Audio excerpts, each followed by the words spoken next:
Mirador, la grande messe de l'investigation journalistique, la plus grande tribune politique de la Guinée.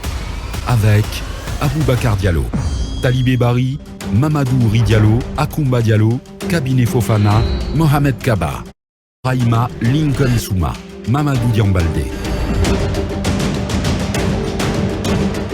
Bonjour à tous, bonjour à toutes, merci de nous rejoindre, c'est Mirador. Nous sommes ensemble jusqu'au port de 11h. Nous sommes mercredi le 7 avril à la une.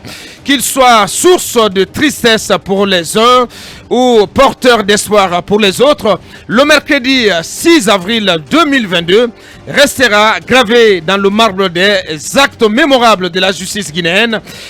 Puisqu'hier, au terme de 3 jours de suspense, l'ACRIEF a placé en détention à la maison centrale de Conakry Dr Ibrahima Kassory Fofana et Dr Mohamed Diané, les deux civils les plus puissants du régime déchu d'Alpha Condé. L'ancien Premier ministre et l'ex-ministre de la Défense nationale et des Affaires présidentielles ont ainsi passé leur première nuit en prison en compagnie de Oye Guilavogui et Jakaria Koulibaly, deux autres anciens membres du dernier gouvernement du régime déchu, au terme de 3 jours d'audition donc à la direction centrale des investigations judiciaires de la gendarmerie sur des faits présumés de détournement de deniers publics ou encore d'enrichissement illicite.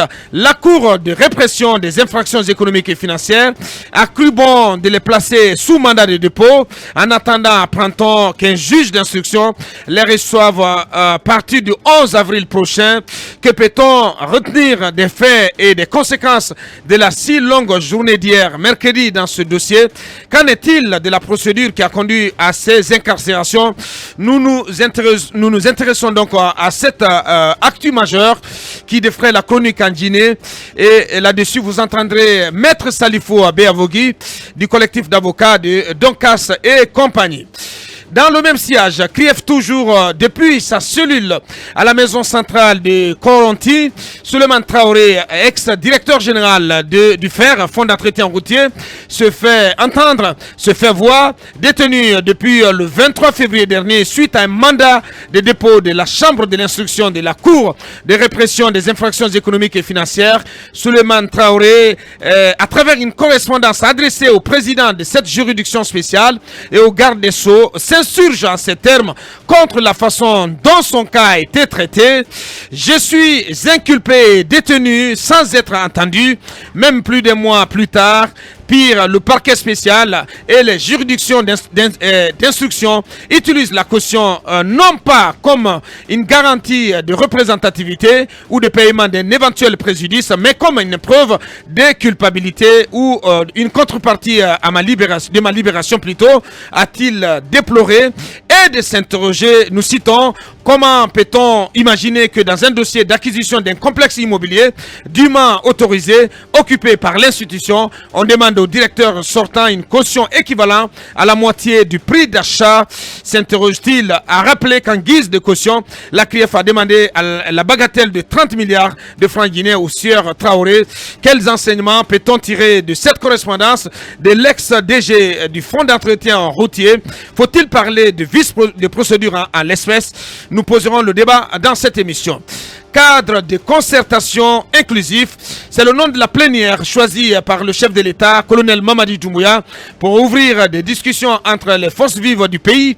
C'est un décret lu sur les médias d'État mercredi soir qui fixe les attributions de ce cadre, placé sous l'autorité directe du ministre de l'administration du territoire et de la décentralisation. Cette structure est présentée par l'article 2 du décret comme nous citons l'espace d'information, d'échange et de propositions entre les acteurs des forces vives de la nation de la transition et le ministère et le ministre de l'administration du territoire et de la décentralisation. Peut-on lire dans le dit décret composé de 36 acteurs guinéens et des partenaires techniques et financiers en qualité d'observateurs. Ce cadre comprend entre autres 20 représentants des coalitions de partis politiques, soit un représentant par coalition, précise le décret.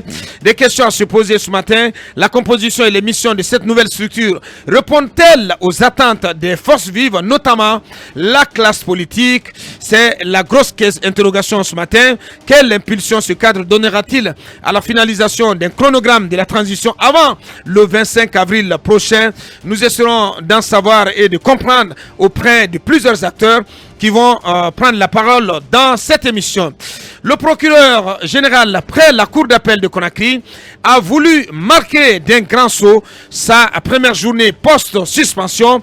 Hier mercredi 6 avril, Charles White a dégainé plusieurs décisions consultées par un autre confrère africain. Ainsi, il annonce des visites inopinées dans les différents parquets et les services de police judiciaire de son ressort à partir du 11 avril prochain. Puis, le célèbre magistrat rappelle aux régisseurs de la maison centrale de Conakry et les régisseurs des maisons d'arrêt de sa sphère d'autorité qu'il est et reste le seul signataire des ordres de mise en liberté en exécution, en exécution des arrêts rendus par la cour d'appel de Conakry. Par ailleurs, le procureur de Conakry engage les officiers de police judiciaire au respect des délais de procédure en matière de garde à vue et la tenue à jour de pas moins de 10 registres de travail. Question ce matin, alors Mr. Charles White a-t-il ainsi voulu répondre à ceux qui le condamnent à l'inaction jusqu'à une décision du Conseil supérieur de la magistrature? Mirador décrypte ses premiers actes du procureur général après la cour d'appel de Conakry. Voici donc la nomenclature de ce numéro du numéro de Mirador de ce jeudi. Encore une fois, merci d'avoir embarqué et on démarre.